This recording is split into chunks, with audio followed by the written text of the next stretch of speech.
Assalamualaikum warahmatullahi wabarakatuh. Perkenalkan, nama saya Cassandra Kamila dengan NPM 20106311717122 dari kelas 4F Teknik Informatika. Video kali ini dibuat untuk memenuhi tugas ujian akhir semester mata kuliah Sistem Informasi dengan dosen pengampu Pak Apriyade Utama MKOM. Lalu adapun pembahasan yang pertama itu ada first come, first serve, yang kedua shortest job first, yang ketiga priority scheduling, yang keempat round robin. Masuk ke materi yang pertama itu ada first come first serve atau FCFS. Algoritma ini merupakan algoritma penjadwalan yang paling sederhana yang digunakan CPU. Dengan menggunakan algoritma ini, setiap proses yang berada pada status ready dimasukkan ke dalam FIFO queue atau antrian dengan prinsip first in first out sesuai dengan waktu kedatangannya. Proses yang tiba terlebih dahulu akan dieksekusi terlebih dahulu dan proses yang terakhir akan dieksekusi terakhir. Lalu di sini ada contoh dari FCFS. Ini yang pertama ada tabel. Di sini ada 4 proses, yaitu P1, P2, P3 dan P4. Lalu ada arrival time dari 0, 2, 7, 11. Lalu ada burst time 8, 7, 10 dan 6.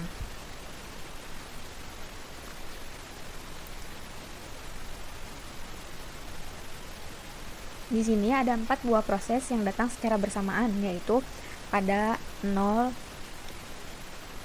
waktu ke 0. P1 memiliki burst time 8, P2 memiliki burst time 7, P3 memiliki burst time 10, dan P4 memiliki burst time 6.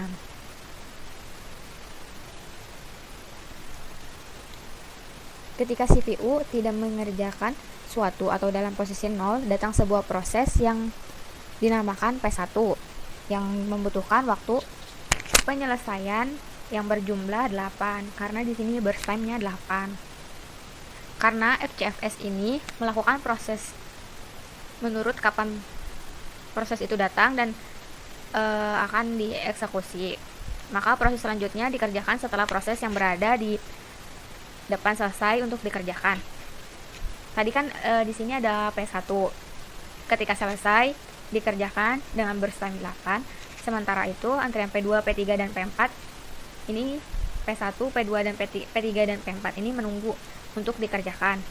Selanjutnya ketika P1 selesai dikerjakan di 8. Selanjutnya itu ada P2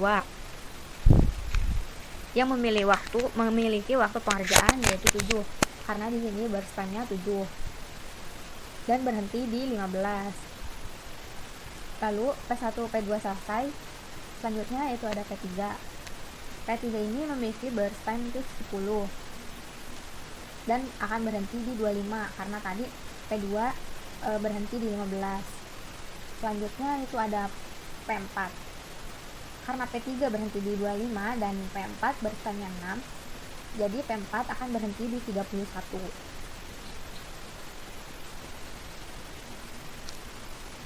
Lalu algoritma FCFS dalam prosesnya tidak mengizinkan sebuah penyelaan dari segi manapun. Dengan kata lain, algoritma FCFS ini bersifat non-primitif atau tidak dapat digunakan interrupt oleh proses lain, walaupun proses yang menunggu memiliki prioritas yang lebih tinggi. Kelemahan dari FCFS ini juga itu merupakan waiting time rata-rata cukup lama karena menunggu dari proses sebelumnya selesai terlebih dahulu. Lalu terjadinya convoy effect, yaitu proses-proses menunggu lama untuk menunggu satu proses besar yang sedang dieksekusi oleh CPU. Selanjutnya itu ada shortest job first. Algoritma shortest job first scheduling atau SJF ini memungkinkan setiap proses yang memiliki burst time atau waktu pengerjaan terkecil yang akan dikerjakan terlebih dahulu. Hal ini mengakibatkan waiting time yang pendek untuk setiap proses dan otomatis waiting time rata-ratanya juga memiliki pendek pula, sehingga dapat dikatakan bahwa algoritma ini adalah algoritma yang optimal. Lalu ini merupakan contoh SJF non-primitif. Di sini ada tabel, ada 4 proses yaitu P1, P2, P3 dan P4. Ada arrival time dari 0, 2, 4 dan 5 dan burst time 7, 4, 1 dan 4.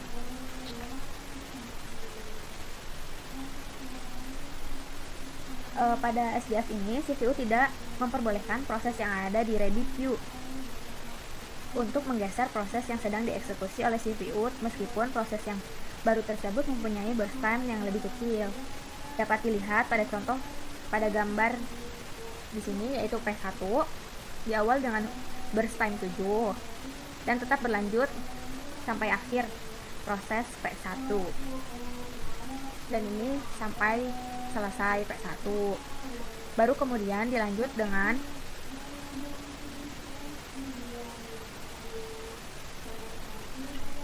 P3. Mohon maaf, di sini ada kesalahan. Di sini itu ada P3 dan ini P2 dengan burst time terkecil, yaitu 1. P3 di sini dengan burst time 1. Baru kemudian disusul dengan P2 dengan arrival time terlebih dahulu dengan burst time yaitu 4, karena ini arrival time-nya 2, dan sedangkan P4 itu arrival time-nya 5. Jadi P4 terakhir walaupun burst time-nya sama dengan P2. Lalu ada rata-rata waktu menunggunya di sini yaitu 4. Lalu ada contoh SDF primitif. SDF primitif ini jika ada proses yang sedang dieksekusi oleh CPU dan terdapat proses di ready queue dengan burst time yang lebih kecil daripada proses yang sedang dieksekusi tersebut, maka proses yang sedang dieksekusi oleh CPU akan digantikan oleh proses yang berada di ready queue tersebut. Primitif SDF ini sering disebut juga shortest remaining time for scheduling. Jika kita memperhatikan gambar di ini, kita perhatikan sedikit berbeda dengan SDF first non-primitive. SDF primitif ini mendahulukan P1, namun sampai di waktu kedua karena disebabkan munculnya P2, ke queue P1 dihentikan di waktu kedua. Karena ini P2 nya muncul di waktu kedua, jadi P1 diberhentikan di kedua dan dilanjut dengan P2 yang memiliki burst time lebih rendah dari P1 yaitu 4. Kemudian dilanjut oleh P3 karena memiliki burst time lebih rendah, kemudian disusul dengan P4 dan kembali lagi ke P1. Ini P3 dan karena lebih rendah dari P2 dan dilanjut ke P. Lalu selanjutnya itu ada contoh SDF primitif. Di sini ada tabel dengan proses, ada 4 proses. Lalu di sini ada dan di sini itu ada P1, P2, P3 dan dilanjut dengan P2. Mohon maaf ada kesalahan. Lalu di sini ada P4 dan dilanjut dengan P1. Pada proses SDF primitif ini, jika ada proses yang sedang dieksekusi oleh CPU dan terdapat proses di ready queue dengan burst time yang lebih kecil daripada proses yang sedang dieksekusi tersebut, maka proses yang sedang dieksekusi oleh CPU akan digantikan oleh proses yang berada di ready queue tersebut. Primitif SDF sering disebut juga shortest remaining time for scheduling. Jika kita perhatikan gambar di sini berbeda dengan short job scheduling first non-primitive. SDF primitif ini mendahulukan P1, namun di waktu kedua karena disebabkan muncul P2 ke queue, maka P1 dihentikan di waktu kedua dan dilanjut dengan P2 yang memiliki burst time lebih rendah daripada P1. Kemudian dilanjut dengan P3 karena memiliki burst time lebih rendah, kemudian disusul dengan P4 dan kembali lagi ke P1 karena tadi P1 ini belum selesai. Lalu ini ada rata-rata menunggunya, itu ada 9 ditambah 1 ditambah 0 ditambah 2 dibagi 4 yaitu 3. Walaupun algoritma SDF primitif dapat disebut juga yang cukup optimal, algoritma ini masih memiliki beberapa kekurangan, yaitu susahnya untuk memprediksi burst time proses yang akan dieksekusi selanjutnya. Selanjutnya itu ada priority scheduling. Algoritma penjadwalan yang mendahulukan proses yang memiliki prioritas tertinggi. Setiap proses memiliki prioritasnya masing-masing. Proses tersebut dapat ditentukan melalui beberapa karakteristik, antara lain time limit, memory requirement, access file, perbandingan antara I/O burst dengan CPU burst, dan tingkat kepentingan proses. Di sini ada contoh dari priority scheduling. Dimulai dengan P2 dengan arrival time 0, dengan waktu menunggunya dari 0, dengan durasi 8. Lalu dilanjut dengan P4 dengan durasi 3, karena ini lebih kecil durasinya, jadi 8 ditambah 3 dan dia akan berhenti di 11. Lalu dilanjut dengan P3. P3 ini dengan durasi 7, jadi 11 dari waktu menunggu ditambah dengan durasinya 7 dan dia akan berhenti di 18. Lalu selanjutnya ini P1 dengan durasi 6 dan P1 akan berhenti di 24 dan rata-rata waktu tunggunya itu ada 9,25. Lalu selanjutnya itu ada round robin. Setiap proses akan mendapatkan waktu dari CPU yang kita sebut dengan time quantum. Time quantum inilah yang menentukan proses mana yang akan dikerjakan terlebih dahulu oleh CPU dan kemudian proses mana yang akan dilakukan berikutnya.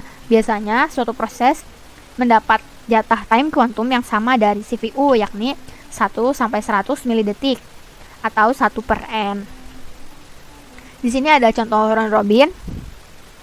Ada 5 proses, yaitu P1, P2, P3, P4 dan P5. Lalu di sini ada waktu tunggu dari P1 dimulai dari 0. 0 dikurangi 0 itu 0. Dan burst time-nya itu 5. Dan P1 akan berhenti di 5.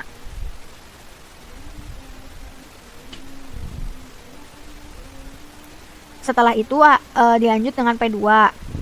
Karena P1 ini udah selesai. Lalu dilanjut dengan P2. P2 dari waktu tunggunya itu 3. 3 itu dimulai dari angka 5 dan saat tibanya itu 2. Jadi 3. Lalu 5 ditambah 3 dan dia akan berhenti di 8. Selanjutnya itu ada P3. P3 itu di sini ada 8 dan saat tibanya itu 7.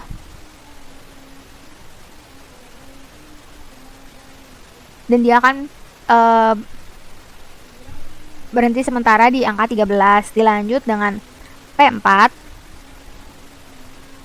karena dia dimulai dari 13 dengan waktu tunggunya itu 13 dikurangi 11 dari saat tiba yaitu 2. Jadi 13 ditambah 2 yaitu 15. Dan P4 ini selesai. Selanjutnya dengan P5. P5 ini dimulai dari 15 dikurangi 14 dari saat tiba.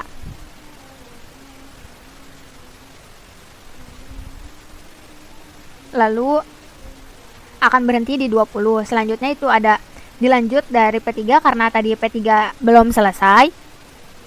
Dari 20 dari 13 karena tadi P3 berhenti di 13 dan ini 20. Dan akan berhenti di 23. Lalu P5 karena tadi belum selesai dan berhenti di 20 dengan burst time 6.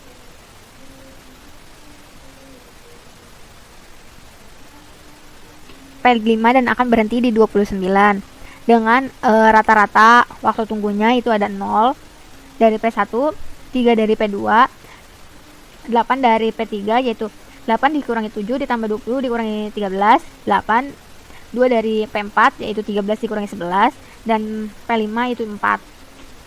Dengan rata-rata waktu tunggunya itu 3,6. Sekian pemaparan dari penjadwalan proses CPU. Kurang lebihnya mohon maaf. Wassalamualaikum warahmatullahi wabarakatuh.